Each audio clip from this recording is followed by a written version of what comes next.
અધ્યાય 9મો શ્લોક 18 હું ધ્યેય સહાયક ભગવાન સાક્ષી નિવાસસ્થાન આશ્રય મિત્ર ઉત્પત્તિ વિસર્જન પાયો ખજાનો ઘર અને અવિનાશી બીજ છું. આ શ્લોકમાં દિવ્યતાનું વર્ણન ઘણી રીતે કરવામાં આવ્યું છે. ગતિ, ધ્યેય, સમગ્ર બ્રહ્માંડનું લક્ષ્ય ઈશ્વરને પ્રાપ્ત કરવાનું એ છે. ભર્તા, સહાયક. ભર્તાનો અર્થ રક્ષણ કરવું, સંભાળવું, ટેકો આપવો થાય છે. પ્રભુ, ભગવાન, સ્વામી, સાક્ષી. ઉદાહરણ તરીકે સૂર્ય સૂર્યમંડળમાં છે અને સૂર્યમંડળમાં બનતી દરેક વસ્તુનો સાક્ષી છે. તેવી જ રીતે ભગવાનને બ્રહ્માંડનો સાક્ષી કહેવામાં આવે છે. શરણમ, અંતિમ મુકામ, જ્યાં આપણે આપણું આશ્રય લઈ શકીએ છીએ. સુહૃત, સાચો મિત્ર. દિવ્યતા આપણા સતત મિત્ર છે. ઉત્પત્તિ અને વિસર્જનનું સ્થાન, ભંડાર અને બ્રહ્માંડનું અપરિવર્તનશીલ બીજ. વાસ્તવમાં ભગવાન વિશ્વની દેખાતી બહુવચનતા પાછળ બ્રહ્મની સ્થિતિનો વિચાર ચાલુ રાખી રહ્યા છે. ભગવાન આ શ્લોકમાં પોતાને શબ્દો સાથે જોડે છે. હવે આપણે આગળ દરેક શબ્દને સમજવાનો પ્રયાસ કરીએ. 1. હું ધ્યેય છું. જ્યારે આપણને બ્રહ્મનો સંપૂર્ણ અનુભવ થાય છે ત્યારે આપણી બધી શોધનો અંત આવે છે. બધા વ્યક્તિ અને બ્રહ્માંડનું અંતિમ લક્ષ્ય ભગવાન સાથે એક થવું અથવા ભગવાનની અનુભૂતિ પ્રાપ્ત કરવી એ છે. તેથી તે સર્વોચ્ચ ધ્યેય છે. 2. હું સમર્થક છું. જેમ રણ ભ્રામક પાણીના કુંડનો સમર્થક છે, જેને એક પ્રવાસી તેના બ્રહ્મમાં પાણી સમજે છે, તેવી જ રીતે બ્રહ્મ તે સમર્થક છે જેના કારણે બધું ત્યાં દેખાય છે. 3. હું ભગવાન છું. જેમ સંપૂર્ણ સમુદ્ર મોજાઓનો પ્રભુ છે, તેમ બ્રહ્માંડી જીવન વ્યક્તિગત જીવનનો પ્રભુ છે. તેથી તે ભગવાન છે. 4.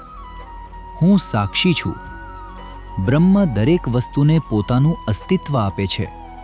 તેને એવી ઘટનાનો સાક્ષી માનવામાં આવે છે જે ઘટનામાં નથી, પણ જે આસક્તિ કે દ્વેષ વિના તેનો સાક્ષી બને છે. આપણે અહીં આપણી નાની નાની પ્રવૃત્તિઓના સાક્ષી તરીકે છીએ. આપણે તેને બુદ્ધિ સાક્ષી કહીએ છીએ, એટલે બુદ્ધિનો સાક્ષી.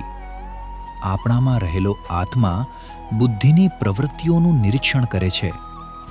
જો આપણું મન આસક્તિથી મુક્ત હોય તો આપણે વસ્તુઓને જેમ છે તેમ જોઈ શકીશું. તે ક્ષમતા આપણા પોતાના સ્વભાવના સાક્ષી બનવાથી આવે છે. તેથી આપણામાં રહેલો આ આત્મા આ શરીરમાં જ આપણી પોતાની પ્રવૃત્તિઓનો સાક્ષી બનવાની ક્ષમતા ધરાવે છે. બધા નિષ્પક્ષ નિર્ણયો, આવા બધા ઉદ્દેશ્ય મૂલ્યાંકન સાક્ષીના દૃષ્ટિકોણથી આવે છે. આપણે આપણું પોતાનું મન, આપણા પોતાના આસક્તિ અને દ્વેષ, આપણી પોતાની મૂર્ખતા બધું પાછળથી જોઈ શકીએ છીએ, જ્યારે આપણો ખોટો અહંકાર આ બધું જોઈ શકતો નથી. અહંકાર એવું કરી શકતો નથી કારણ કે તે ખૂબ પ્રેરિત છે અને આનુવંશિક પ્રણાલીના નિયંત્રણ હેઠળ છે.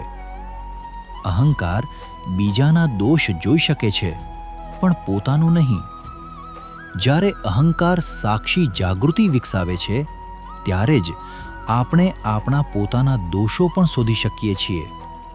તેથી થોડી સાક્ષી જાગૃતિ ઉચ્ચ પ્રકારનું જીવન, ઉચ્ચ પ્રકારની ચેતના બનાવે છે. બધા જીવો અને બ્રહ્માંડ ઈશ્વરમાંથી આવે છે અને અદૃશ્ય થઈ જાય છે. તેથી ભગવાન સાક્ષી છે. 5. હું પરમ છું. જીવો બ્રહ્માંડી ચેતનામાં રહે છે.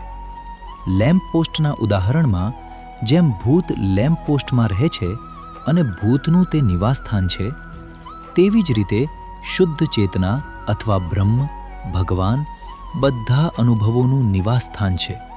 તેથી તે નિવાસ છે. 6. હું શરણાર્થી છું.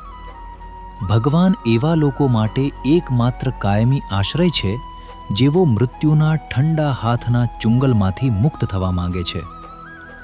એકવાર આપણે આપણા સાચા સ્વભાવને સમજીએ અને ભગવાન સાથેનો સંબંધ સ્થાપિત કરીએ પછી આપણી બધી સમસ્યાઓ આપણને અસર કરતી નથી, કારણ કે આપણે બ્રહ્મને જાણીએ છીએ. આ ફક્ત ભગવાનની કૃપાથી જ થઈ શકે છે. તેથી ભગવાન શરણાર્થી છે. 7. હું મિત્ર છું. અનંત એ સીમિતનો મિત્ર છે. ભગવાન એક સતત મિત્ર છે જે સારા અને ખરાબના હૃદયમાં અંતરાત્માના રૂપમાં રહે છે અને તેમને સાચા માર્ગ પર દોરી જાય છે. 8. હું ઉત્પત્તિ અને વિસર્જન, ભૂસ્તર અને ભંડાર છું. જેમ સોનું બધા સોનાના આભૂષણોમાં રહે છે તેમ બ્રહ્મ સમગ્ર બ્રહ્માંડમાં રહે છે. ભગવાન કહે છે કે હું સમગ્ર બ્રહ્માંડનું ઉદ્ભવ સ્થાન અને વિસર્જનનું સ્થાન છું. મારામાંથી બ્રહ્માંડ આવે છે અને મારામાં આખું બ્રહ્માંડ પાછળથી ભળી જાય છે. તેથી ભગવાન ઉત્પત્તિ, વિસર્જન અને ભૂસ્તર છે. 9. હું અવિનાશી બીજ છું. બ્રહ્મ સંસાર વૃક્ષનું ઉદ્ભવ સ્થાન છે, પરંતુ આ વૃક્ષના ઉત્પાદનમાં બીજનું રૂપાંતર થતું નથી. તેથી તે અવિનાશી છે. તેથી ભગવાન અવિનાશી બીજ છે.